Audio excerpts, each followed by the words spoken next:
in this tweet from Rick Glazer, he is claiming that the Andy Ruiz-Luis Ortiz fight only did around 40,000 pay-per-view buys. Now, if that's true, that is obviously absolutely shocking.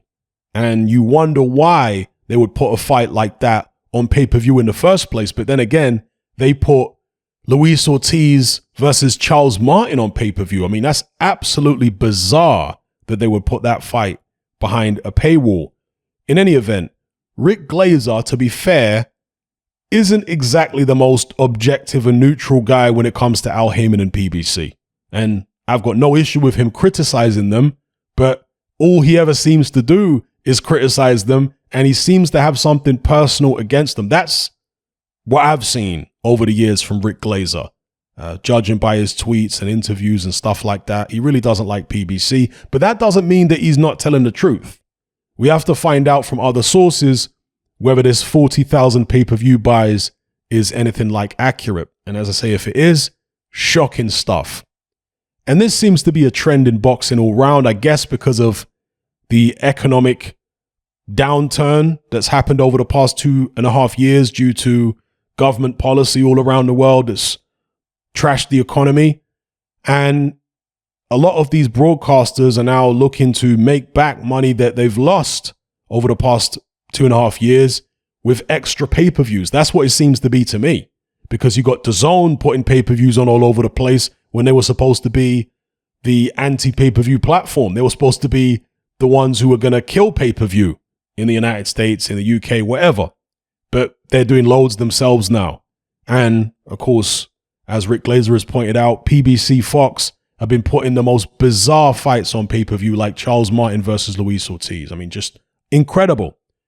Now, I'm not surprised that this fight hasn't done great numbers on pay-per-view, but I am surprised if this figure is accurate, as in 40,000, because I thought Andy Ruiz had a bit more support than that. I know he's not world champion anymore, but Mexicans tend to really show out for their fighters. They tend to really get behind them and really support them. And so for him to only do 40,000 buys, wow. And this is a heavyweight we're talking about. This is a heavyweight who's normally exciting. So yeah, that's a bit of an eyebrow raiser right there. Let me know what you guys think in the comments below about the pay-per-view situation in boxing. Do you, like me, think that it's due to the economy and these broadcasters are looking to do more pay-per-views to make up for lost money over the past 2.5 years? Or do you think there's some other reason for it?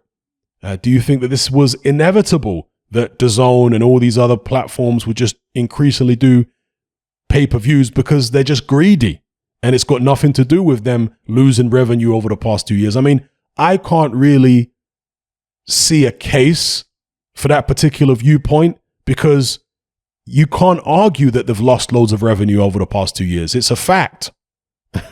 Most broadcasters and boxing promoters and so on, for obvious reasons. So anyway, whatever your point of view is, leave it in the comments section below.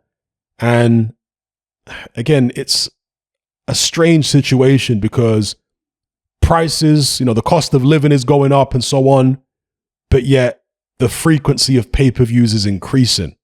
So it's almost as if, well, it is as if in the boxing industry is putting up their prices in line with energy companies and stuff like that, right? Not saying that the two things are, one causes the other or whatever the case may be, but they're happening at the same time. So yeah, let me know what you guys think in the comments below. And also, I guess people are going to be more selective over which pay-per-views they buy because there's so many these days. And also because there's lots of fights on pay-per-view which shouldn't, or according to a lot of the public, shouldn't be pay-per-view. And people can't afford, because of the rise in prices and whatever, the economic downturn, people don't have as much disposable income. So they're thinking, okay, I'm going to skip this one, skip that one, but I'll buy that one, etc. So anyway, let me know what you guys think.